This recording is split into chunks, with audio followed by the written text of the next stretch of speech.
Today's episode is about fast food, how expensive it is, and what happens when a documentarian tries to sell a story to their audience that is more artificial than the ingredients you get through a drive-thru window. This week, we're talking about the documentary Supersize Me, filmmaker Morgan Spurlock, and exactly how much it cost him to lie through his teeth while filming a documentary. Beyond the rising price of burgers and fries, this documentary inadvertently puts the price of credibility on full display. So grab a drink, skip the drive-thru, and join us as we unpack the real cost of fast food and the even higher cost of lying to your audience. You're listening to Real Stories, Real Problems with Rachael and Roxanne.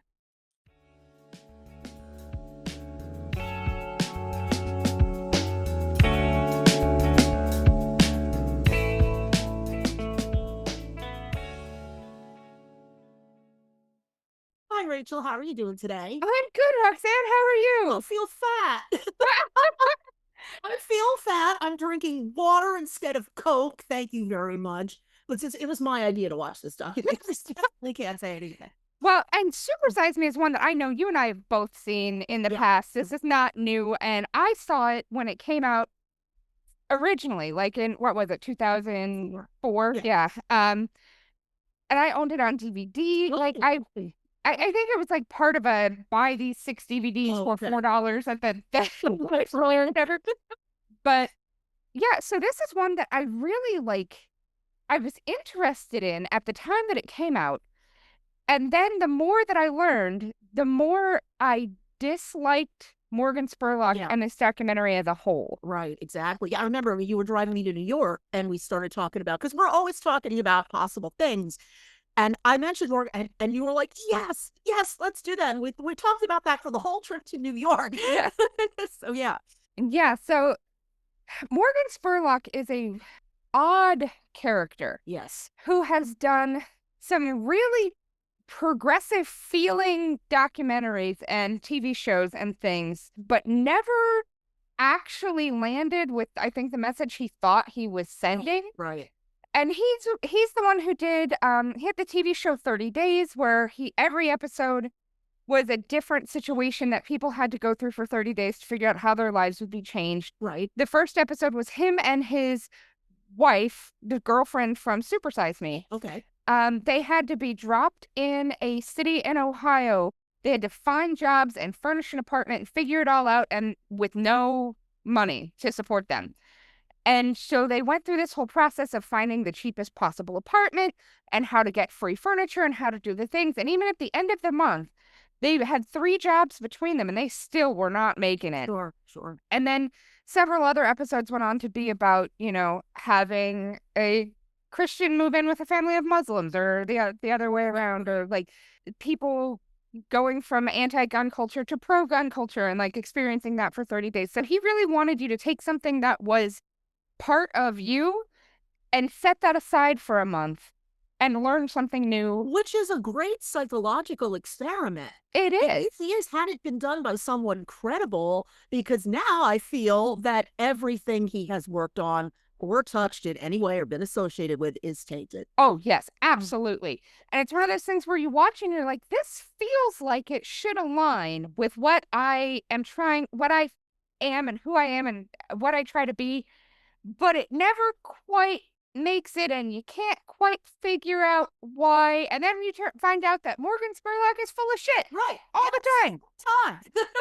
For Supersize Me, his first big documentary, the one that ended up getting nominated for an Oscar and all of that stuff, he decided he was going to eat nothing but McDonald's for 30 days. And he set himself some relatively arbitrary rules. He had to eat everything on the menu at least once, and he had to cut back on his exercise. He could get no more than 5,000 steps a day, because he said that Americans typically don't get more than that. Most Americans get 5,000 steps a day or less. And he goes through this whole thing. If they ask him if he wants it to be supersized, he has to say yes. For those of you who are younger, supersizing used to be a thing. When you went through the drive-thru at the McDonald's and you ordered a large version of something, they would ask, do you want to supersize that? And you would get bonus fries or bonus Coke. For $1. Do you want to supersize that for just $1 more? Yeah. So it was it was an interesting concept, but from the outset, you can start to see, especially from today when you're looking back on it now, you can see where he is kind of tweaking things to make it tell the story he wants to tell, Sure. not doing the experiment the way that it should be done if he wants to find this out. Well, there was no oversight to this experiment. I mean, the doctors trusted him to be doing the things he said he was doing, and clearly he was not, which we'll get into. But even though he lived with this girlfriend, there was no one really monitoring his behavior. He could turn the cameras off anytime he wanted. He would film himself, gorging himself and the throwing up, which we'll get to in a minute. And that makes sensationalism. I mean, it's great filmmaking, but he had no oversight, like I said. Right. If you wanted to do this experiment the right way, Mm-hmm. you would have taken a group of at least 50 people. Oh my God, yes. And they would have eaten the exact same meals from McDonald's every time. Mm-hmm. They would have all had the exact same intake, and they would all have about the same exercise. Right. So you need a control group. yeah, They didn't even do a double-blind experiment on this. and so they had no real information going into it or coming out of it. All they knew was what Morgan Spurlock told them. Exactly. And that is true of all of his doctors. That is true of his fiance. That is true of like everybody involved in this documentary and the audience. All you knew was the information he wanted you to know. Right. And he starts this based on there were a couple of teenagers in New York who were suing McDonald's for making them fat. That was the big, message that the news was running with. Oh my God, people are suing McDonald's for making them fat. What they were actually suing for was that McDonald's had misleading advertisements and had set things up so that you would not be aware of what you were putting into your body. And they actually use the words informed consent cannot be unless you are informed. Yes. Mm-hmm. And so that lawsuit should have passed with flying colors. Like they should have won everything that they asked for because that was 100% true. And we've seen that with other situations. I don't know if you remember, but Coca-Cola got sued for vitamin water because they were advertising it as this very healthy, like vitamin supplement thing. I know that. When was this? Oh, this was like 2010, 2011, something in there. That? The courts seem to routinely find that you as an individual need to be more aware, but it is not the fault of the company for lying to you. Right. Both Fox News and MSNBC have argued successfully in court that they are not legitimate news sources. That, come on, like nobody believes we're actually news. Like we're not journalists. Yeah, the National Enquirer of the news shows, yeah. Right. And so the judges have said, yeah, anybody watching this would be stupid to think you are news. But the vast majority of Americans get their news from one of those two sources. And the vitamin water thing, Coca-Cola won that. They figured out that, yeah, you should accept that if Coca-Cola is selling you something, it's not healthy, no matter what they tell you. Right. There are just standards that the whole system seems to put into this caveat emptor, buyer beware kind of approach. And Morgan Spurlock saw that this lawsuit was going on against McDonald's, and he grabbed onto the media frenzy that was getting and started this documentary, or at least the timing of it was such that he used the media frenzy to launch this documentary. And so the lawsuit and a lot of the people watching this documentary, they all had the same response.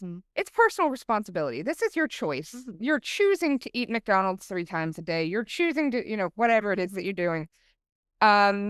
And we talked about McDonald's. This is not the first time we brought them up. Exactly. You remember the hot coffee? That was a very early episode. Yes, this was about the woman that spilled hot coffee into her lap after going through the drive-thru of McDonald's and ended up with 2nd and 3rd degree burns and skin grafts and pain for months and months. And everyone was saying, oh, that's such a frivolous lawsuit. She should have known that coffee would be hot. not so much, it turns out. Yeah. So if you are interested in hearing more about how McDonald's sucks, go back and find that episode in our archives. You will enjoy it very much. Yes. But yeah, so he starts this documentary. Morgan Spurlock goes to a gastroenterologist, a cardiologist, and a general practitioner to get some baseline numbers. But as it goes on, we find out that I don't think he did get baseline numbers. I think he starts them with, hey, I'm a healthy guy, right? I do know they weighed him. They took his cholesterol and triglycerides levels, and they did not do liver enzymes because why would you on day one, Yeah. And they tested his BMI, and that was it. I don't know if there was blood work because they did the triglycerides and whatnot, but I don't know if they ran any other tests like iron deficiencies, any vitamin deficiencies, actually insulin levels. I don't know. Yeah. So what information they ran was not tons of clear. And what you know now, sitting here today, is that Morgan Spurlock in like 2021 or 2022 released a statement saying he had been an alcoholic since he was 13 and that he had not gone a week of his entire life without getting super drunk. And that this has just been, the majority of his life since he was 13. And at no point in this documentary did we see him tell his doctors this. No point did we see him indicate that he was also drinking a fifth of whiskey. We never saw him drinking. We saw him drinking Coke. But yeah, so he kept that information secret, which skews the numbers, as we'll get into as we go through here. And we watched the original documentary a couple of times, and then we watched Atomic Lonnie on YouTube talk about the documentary, and they do a very similar thing to what we do, where they break down the documentary and all of that. And it was so great because the sources are so clearly labeled at the bottom of the story. That. Oh my God, Rachel was like, I fucking love this. I just he cites his sources on the bottom of the screen, and they were legitimate sources. So excited, yes. Yeah, so we love that. Thumbs up, Atomic Lonnie, if you're listening. Morgan Spurlock does not cite any of his sources. He's got a couple of, like, according to this news story, but no deeper sources, no anything indicating that he did any kind of real research into any of this. And he starts interviewing people, including John Banzaf, who was the lawyer who was representing the teens that were suing McDonald's.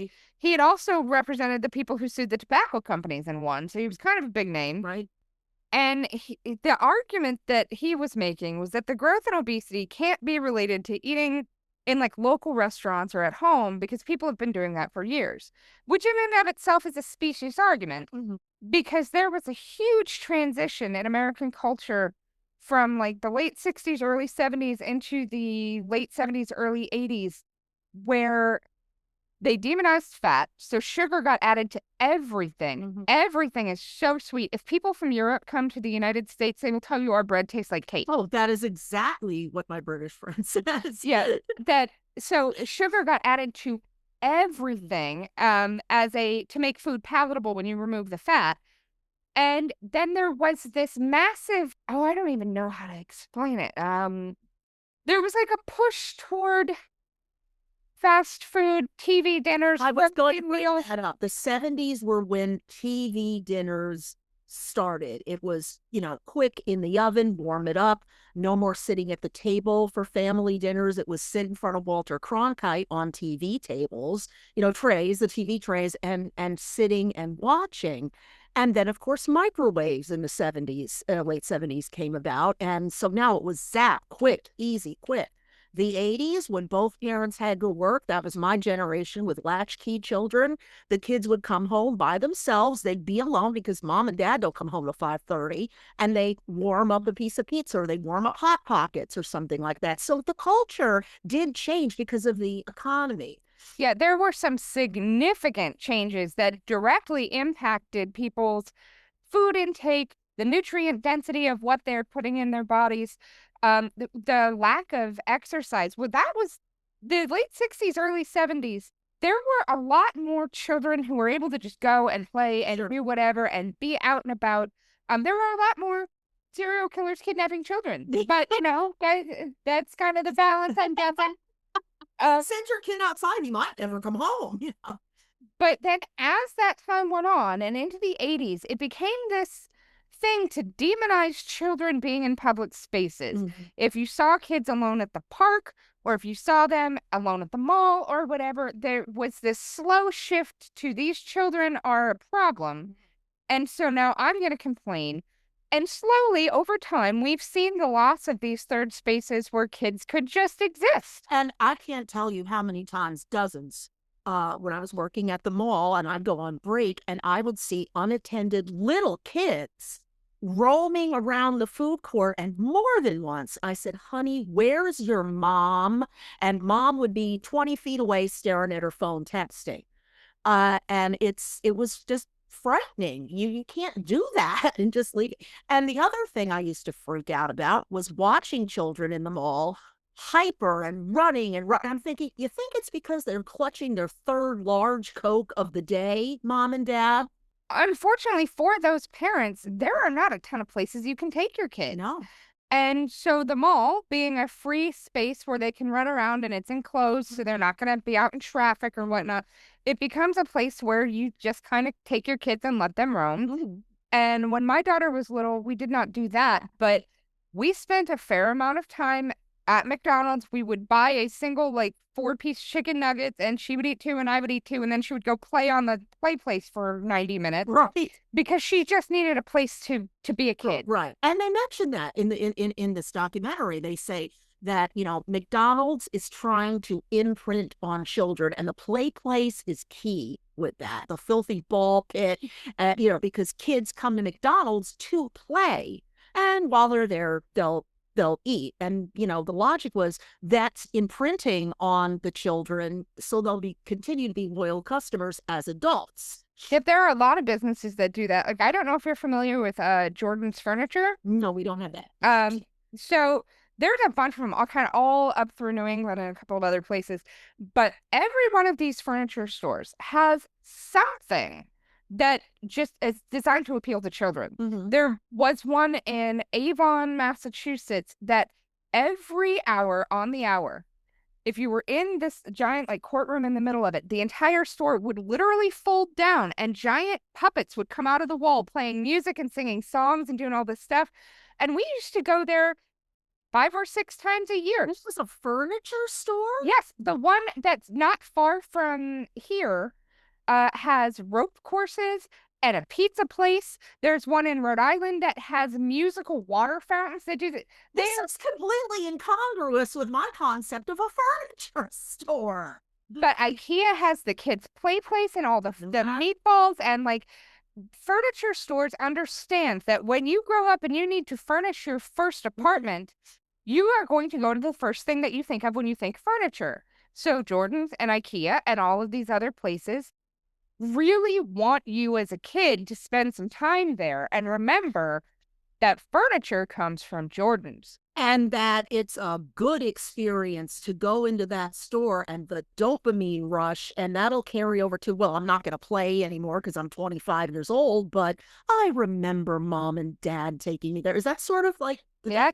Oh, no kidding. There is a Jordan's location that every year has a Christmas wonderland where you wander through these old displays from the 1900s, early 1900s, Sears and Roebuck displays. They're moving, there's music. They have reindeer races and a wax skating rink and laser light shows set to Christmas music.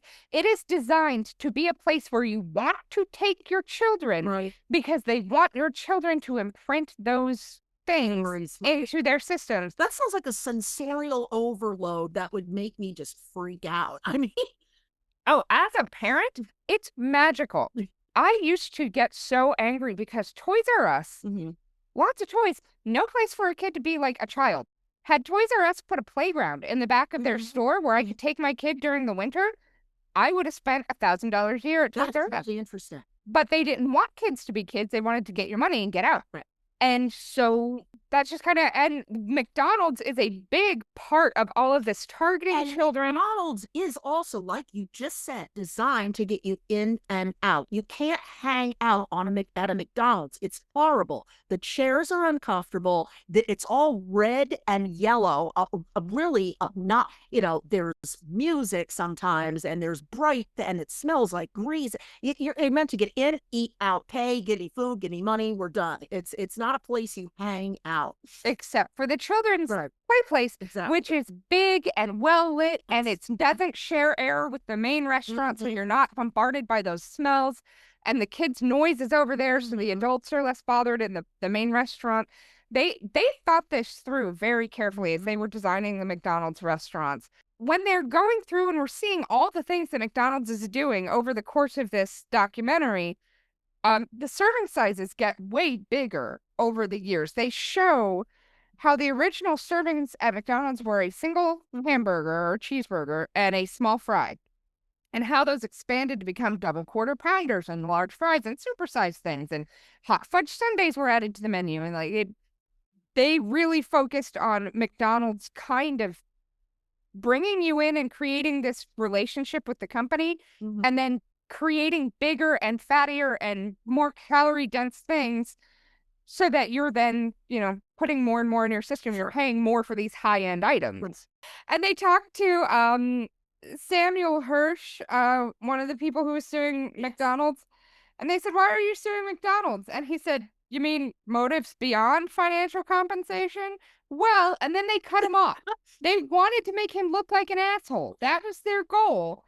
And then, we're seeing Morgan Spurlock in the beginning of this journey, and his fiance makes him this big vegan feast the night before because he's not going to have anything that even looks like a vegetable for 30 days. Right. And so now he's starting to eat the McDonald's food, and he's eating so much more than any reasonable person ever puts in their body ever. Right. He does not have a hamburger and fries.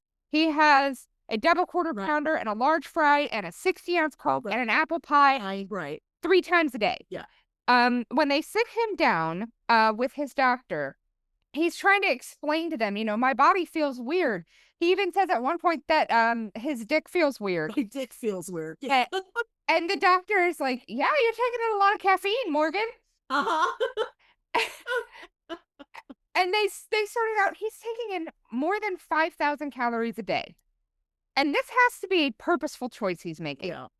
And so he's going through all of this, and at one point they're talking to a man named Jacob Sullen, who is a editor for a magazine, and he's explaining the way that society considers things acceptable, and that he believes in the future it will be socially acceptable to tell off fat people. Like it isn't happening already.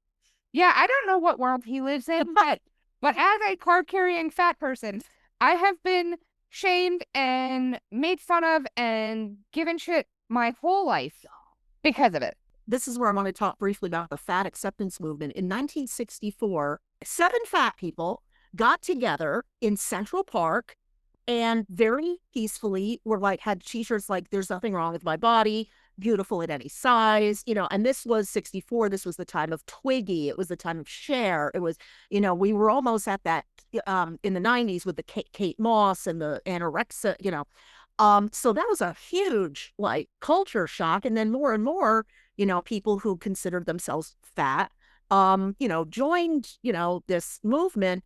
But it still happens today. Fat shaming, body shaming of all kinds. As a university professor, I saw it daily. Yeah, I'm a part of NAFA. I'm a member of the National Association for Fat Acceptance. Oh. It is one of those things where most Americans at this point qualify as obese. Some category of obese. Some people are 15 pounds overweight. Some people are 150 pounds overweight. But most Americans, the majority of the people in our culture, fall into that fat category. And yet society treats fat people like they are supposed to be shamed and ridiculed and admonished. And I'm going to tell you, if shame and ridicule could help you lose weight, I'd be the thinnest person on the planet. Oh, yeah, it doesn't exactly work, does it? No, that is absolutely, it does nothing. And in fact, makes the problem worse. all fat shaming does is make the person who is yelling at the fat person feel self-righteous. Mm-hmm. That's all that's being accomplished. Right. And I'd love to see what those people do in the privacy of their own homes, too. Yeah, and I think it's funny because I do not drink. I do not smoke. You do not? I have, like, I am a pretty well-rounded, healthy person. I am fat, and that's fine. And I figured out kind of some of the things contributing to that, and I'm working with doctors, and I'm not sitting here being like, being fat's the same as being thin. But I guarantee you, some of the people who have given me shit about my weight over my life have gone home to drink 6 beers a night and smack their wife around or whatever. And a cigar, and then, and sure. So they don't want to be judged for their stuff, but they feel perfectly fine judging other people. Their stuff isn't visually evident. You could be the slenderest, most handsome, wonderful man in the world with your $5,000 suit, and you could go home and be an utter shit, and no one will know because all they see is the gorgeous guy. Yeah. And speaking of that, we see the first weigh-in for Morgan Spurlock. He weighs 194 pounds, so he gained 8 pounds in like a week. Yeah. Because he's being weighed every week as he's doing this thing, and he's having blood work and all this stuff done every week. And so he continues to eat just massive amounts, massive quantities of food. And his doctor is like, you don't need to take in 5,000 calories a day or more to be able to eat McDonald's. Mm-hmm. There are choices you can make here. And he's like, yeah, that's true. And he continues to drink 140 ounces of Coca-Cola every single day.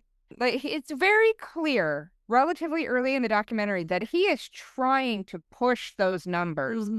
He needs that scale and all of his blood work to get really messed up. So it would be horribly anticlimactic if after 30 days he had gained, 5 pounds and his cholesterol was 20 points higher. He invested a lot of money, $65,000. It was the budget of $65,000 for Super Size Me. And he put a lot of money into that documentary. He didn't want to finish it up with, yeah, you gained 5 pounds. That's what we'd all expect, Morgan. Yeah. The liver enzymes. Talk about the liver enzymes. Well, before we get to liver enzymes, they talked to a gentleman in the making of this documentary named Don Gorski, who, at the time of the filming of this documentary, had eaten 19,000 Big Macs over the course of his life. As of 2025, the man is still alive and kicking and happy and healthy. He's now eaten 35,000 Big Macs. Almost 100% of his food intake is Big Macs. He eats 2 of them a day. And he is over 70. He's in excellent health. But yeah, so people talk about the fast food is so bad for you.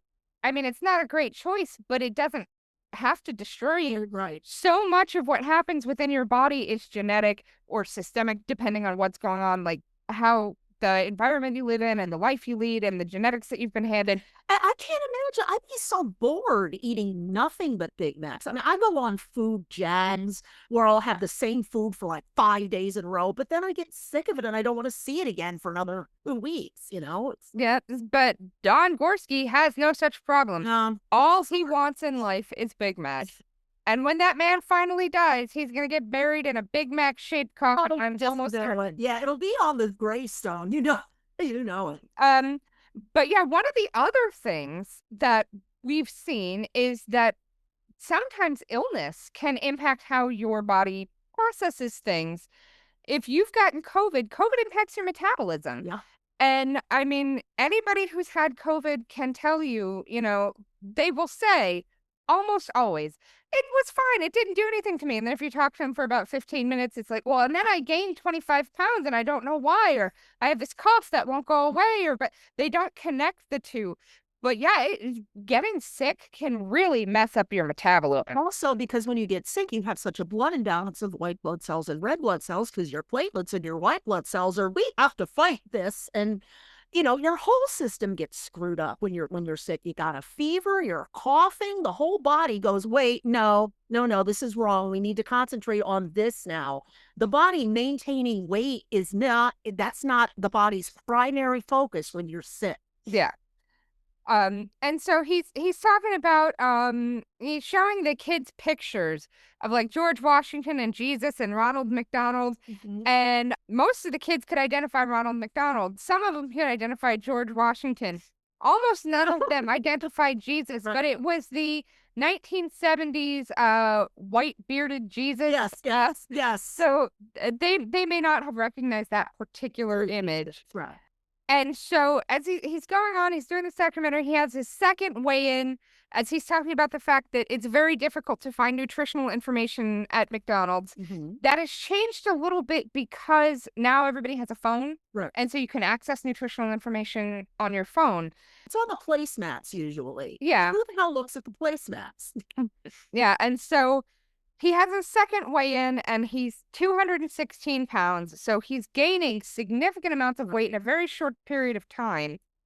And so he's doing this and he keeps bouncing back and forth from his personal journey to, like, now he's talking about school lunches and about how most of the meals cooked in a school kitchen come from like Sodexo or some big company that is just mass producing stuff. It's full of preservatives and full of things that are not necessarily healthy because that's how you keep it shelf stable and transportable, and to not require much cooking on the other end of it. And so, yeah, he's going through this whole thing and he's talking about there is a school for troubled teens, an alternative high school where the kids got better food and it helped them be more attentive and better behaved. So there is definitely like a connection between what you're putting in your body and how you feel. And that's something my psychiatrist often asks me. What are you eating? You know, because I suffer from depression. And when he found out I drank about a liter of Coke a day, he was like, oh, no, you can't. You can't do that because, you know, Coke, sugar, caffeine, it makes you feel really good for half an hour. And then, you know, you of course crash. And any excessive coffee drinker knows this as well. So I totally understand that. You stuff yourself with bad food, you're in a bad mood for a while because your body's like, oh God, what's this now? You know? Yeah. The body relies on consistency. Anytime you do anything new, your body fights against it, even if it's really healthy and good for you. But also, like, they're talking about low-fat movement. They're talking about school lunches that are subsidized by the government, but they're still spending so little to feed these kids. And so he's touching all these things, and he goes to Texas, and he's told that the problem is a lack of exercise, that he can eat whatever he wanted as long as he's exercising enough. Now, you're from Texas originally. Yes. Did you see, because you've lived in Texas, New York City, Massachusetts, Connecticut, all over New England, is there a different dynamic surrounding food, specifically fast food? I know everything is fried down there. What have you noticed from that? So there are a couple of big differences between Texas and the rest of the country from my own personal experience. I am not claiming that this is 100% biblical truth. This is just what I saw. In the Northeast, in other places in the country, California and such, food is considered almost like a moral thing. Like, you need to eat healthy food. You need to be attached to this concept of health as a thing for food. Texas doesn't have that so much. Texas also has this huge, leave me alone, I'm going to do what I want to do and you make your own choices. And the companies that manufacture food and sell food and things really take advantage of that. Yeah. Because I will tell you, it is disgusting to live in a place where all of a sudden there are 32 fast food restaurants that weren't there 5 years ago. Right. And anytime you look around and you're like, maybe this is not okay. Maybe children should not see all of this every time they leave their house. The pushback is, no, that's your own personal choice. You can't, don't make me not have out. When I was visiting my friend in Austin, she took me to this place called the Salt Lick. And there was an enormous side of beef dangling off a meat hook over this fire pit. And it was like right out in the open, right? And she wanted to take a picture of me with the side of beef. So I casually go up there and the waiter leans in. He goes, feel free to get right up there in the meat pit. And I was like, does the Board of Health know about you? Well, and the other thing is, in most parts of the country that I have lived in, It is relatively walkable. Mhm. From where I stand now, I could walk to a couple of grocery stores, Mhm. a frozen yogurt place. I've got, a bunch of little restaurants, and there's a liquor store, and there's a bunch of stuff. There's a wide variety of things walking distance from my home. Right. That was true when I lived in New York. That was true when I lived in Connecticut and Massachusetts, and every place I've ever lived, that's been true except for Texas. Hmm. You could not walk almost anywhere. Right. Because everything has to be, you have to take a highway or a major road, Right. and it's not designed to be a walkable place. You have to have a car Yeah. to function in Texas. Right. And even if you wanted to walk someplace, it's 115 degrees for 70 days of the year.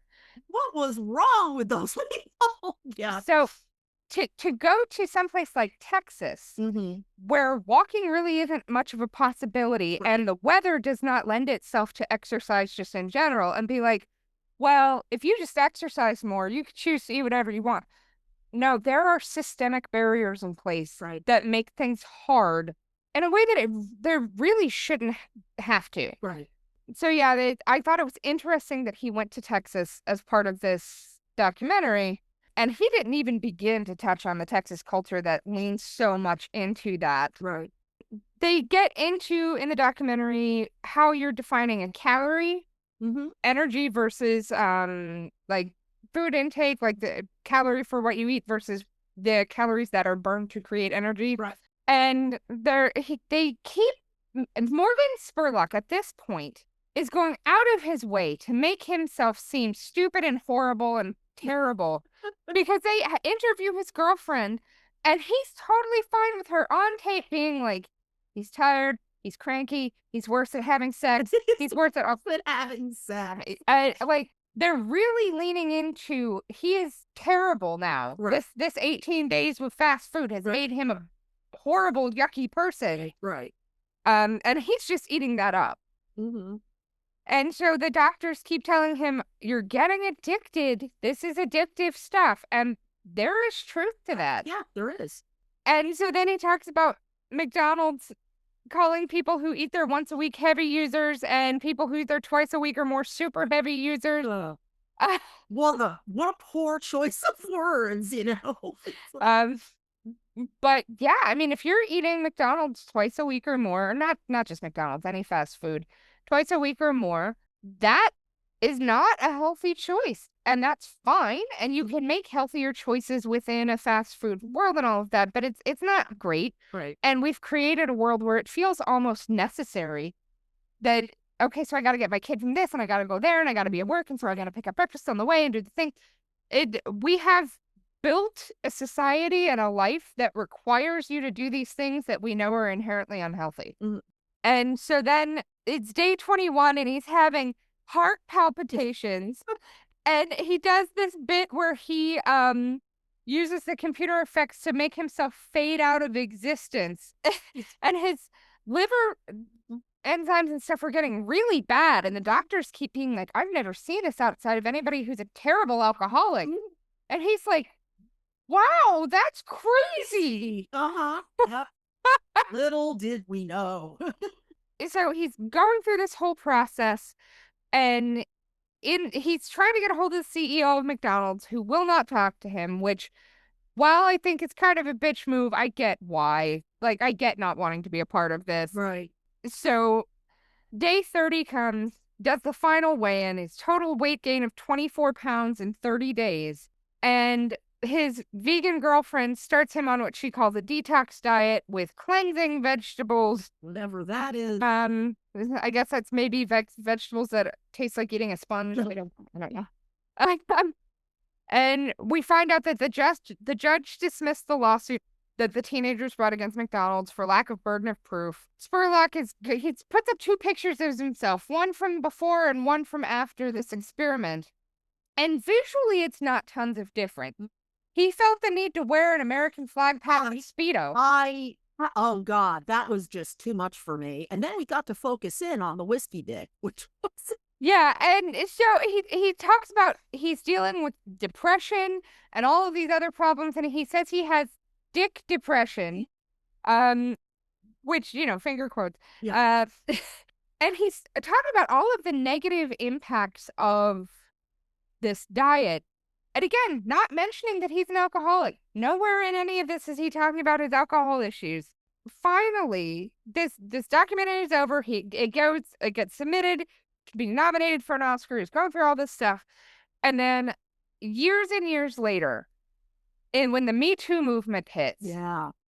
he outs himself. Yeah. He self-reported because he said his exact words were, because I watched a few short reels before this, I'm self-reporting because they're going to come after me.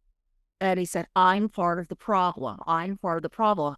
Maybe he was legitimately trying to get ahead of it. Maybe he thought he would be seen as honorable. Maybe his lawyers advised it. I'm not sure. I don't know why he decided that that was a thing he needed to do, but for whatever reason, he releases this big Me Too thing about sexually harassing women at a Berlin college that he did not think he raped her, but she thinks he raped her. Mm-hmm. And going through all of this stuff, he finally admits in this big release of everything that he has a drinking problem. He's been an alcoholic basically his whole life, and that he would not take aspirin for any of the pains he was dealing with because he knew you couldn't take aspirin and drink that much alcohol, that was a dangerous combination. Sure. And that pretty much negated the entire It film. made the whole experiment void. In my opinion, as a professor, as a scientist, it's void. Yeah. And it is one of those things where I'm not going to say it's impossible to regularly eat 5,000 calories a day. I mean, Morgan Spurlock certainly did it. And there are people who, especially if you're like an athlete or especially active. Oh, yeah. I mean, or if you go to Cheesecake Factory regularly or like these restaurants don't set down a healthy meal in front of you. They set 4,000 calories of pasta and Alfredo sauce and whatever in front of you. So it's possible, but it's not common. If you are eating any amount of food prepared in your home, if you're eating any amount of fresh fruit, the odds are very good you're not hitting 5,000 calories a day or more. I don't know what the world was thinking when this came out, and nobody looked at this and was like, what are you doing, Morgan Spurlock? Right. What's the editing, the way the whole thing was presented, and you can't throw a variable like chronic alcoholism into the mix and not mention that to the cardiologist or the gastroenterologist or the GP, or the nutritionist. At no point did anybody say to him, look, if you keep eating 5,000 calories a day of your own volition, you're negating this entire experiment, because that's not a choice most people would make. Good point. And he spent the entire beginning of the documentary saying, well, most Americans do this, so this is how I'm going to do it. And most Americans supersize when they're given the option. So that's what... So he makes some decisions based on what most Americans do, but not others. Right. Now, you made a great point earlier when on day 2, he threw up outside his car.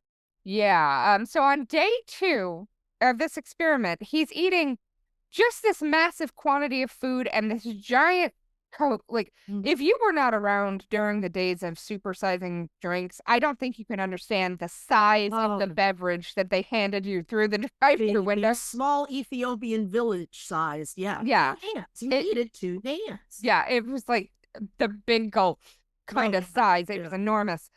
And so he makes this big show of he's eating this whole meal and he's drinking this big Coke, and he rolls down the car window and leans out the car window to vomit. And I know a bunch of people of all different shapes and sizes and everything. I have never known anybody who ate so much that they inadvertently threw up. Not unless they were sick with something else. Right. Stomach flu or something. Sure. But anybody that I've ever known that ate so much they threw up, that was a purposeful choice. That was a binging and purging thing. Yeah. When we're watching this, and this is day 2, I'm thinking, so he tried to give up alcohol, and he's on a hangover, and so of course he's going to vomit up everything he puts in his system today. ATs. Sure, absolutely. So he goes through this whole thing, and he did this documentary, if nothing else, accomplished the removal of the Super Size Me option from McDonald's, though that also could have been impacted by the lawsuit and other things that were going on. And he went on to do a sequel to the Super Size Me Holy Chicken, which apparently was a better documentary than this. And I kind of wonder if in the making of that he was like, so I got some blowback for this first one. I need to do a better job in this second one. Could be, certainly. I think it was funny that he was referring to the poultry industry as big chicken. But yeah, so he's going through this whole thing, and in the end, as he releases a statement for the Me Too movement, he admits that he has never been faithful to a single wife or girlfriend ever. And he's going through all of this stuff, and his career basically ends. And after he released that statement, he never created another documentary again. He never did any other work. And he ended up dying in May of 2024 from cancer. And I don't know, like, I didn't get a ton of detail about his death. So I don't know how much the alcoholism contributed to the cancer. They phrased it as complications from cancer. I don't know what kind of cancer he had. If it was, maybe it was liver cancer. We don't know, which certainly, could be, because alcoholism completely destroys your body's ability to fight disease. That's, unfortunately one of the side effects of that. So I'm sure the alcoholism did contribute to a more hasty cancer-related death, but until we know exactly what kind of cancer, I really can't say. Yeah, I will say, the internet, people have a lot of opinions, and Reddit is full of people. He died of ball cancer, or he died of cancer. And so I don't know how much is true and how much is, not true, but I cannot imagine that drinking the way he did helped any amount of cancer that his body was dealing with. Certainly not. And he had a habit of putting himself through some weird crap for making a documentary. Mm-hmm. It wasn't just this one, but his episode of the show 30 Days, he and his wife had to go and furnish an apartment and build this thing and take care of themselves without any money. And so part of what he does is he gets a physical labor job. This man has never done physical labor a day in his life. He makes documentaries. And so he injures himself a couple of times through the course of this documentary. Right. He just loved to put himself in weird positions. Well, it's good television. Yeah. It's good TV. And so he liked to do that kind of thing. I don't know how accurate any of his other stuff was, Right. but he could have built an incredible career. But as the lies kind of unspooled, yeah, he found himself less and less valuable in the documentary world because nothing he was doing was set to be accurate. It was set to be sensational. And I mean, in my field, the equivalent to that is finding out that a famous professor has plagiarized one of their, studies or one of their papers. That completely negates every other study, every other book, every other thesis that this person has written. Everything is called into question. They have to go before a board. They could get, certified, whatever. They'll lose their jobs. Yeah. And so his credibility was destroyed in the years following this documentary, based partly on how he did this documentary and partly on his own personal stuff. Mm-hmm. And so that cost him his entire career. Yeah. And when I look back and I think of the things that I've seen him do, he did the narration for a section of the Freakonomics documentary, which is a whole nother thing. We need to do that. Talk about that one. Okay. Yeah, I saw it mentioned in passing, finding this video. So yeah. Yeah. I don't know exactly what Morgan Spurlock expected, but he kind of took this P.T. Barnum approach to his career, where he was just like, what does it matter if it's true if you like it and it entertains you? You can't do that in this industry. No, certainly not when it's supposed to be a scientifically proven thing, It is vital when you are doing things or creating work or, you know, at your office or whatever, that everything is done with ethics considered as part of that. Because like right now we are seeing the blowback of the Epstein files, and America doesn't seem to be willing to do anything, but other nations are arresting people who are part of these files, and we're seeing entire industries that are now banning the people whose names have been found in the Epstein files. There's a paleontology convention that is now barred every single person who was ever part of the Epstein files. Not people you usually see team up. But it's one of those things where people in industries have looked at this and said, I don't care how good a dinosaur fossil finder you are. You are a predator. You don't get to be part of our world anymore. Right. So it's really important to conduct yourself with a sense of ethics and decorum. Yeah. And to be honest in the work that you do. And the phrase that my law enforcement friend has said to me over and over is ethics on what you do when no one is looking. I find it very profound and very true. Yes, but ethics is also what you do when you're making a documentary that everybody's gonna see. Right. But thanks for listening to Real Stories, Real Problems with your hosts, Rachael and Roxanne. We hope you enjoyed our deep dive into the cost of fast food and the documentary Supersize Me. Join us again next week for a glimpse into another financial problem and a documentary all about it. If you enjoyed our show today, please remember to like, subscribe, and leave us a review on your podcast app. Thanks for listening. See you again next week. Bye for now.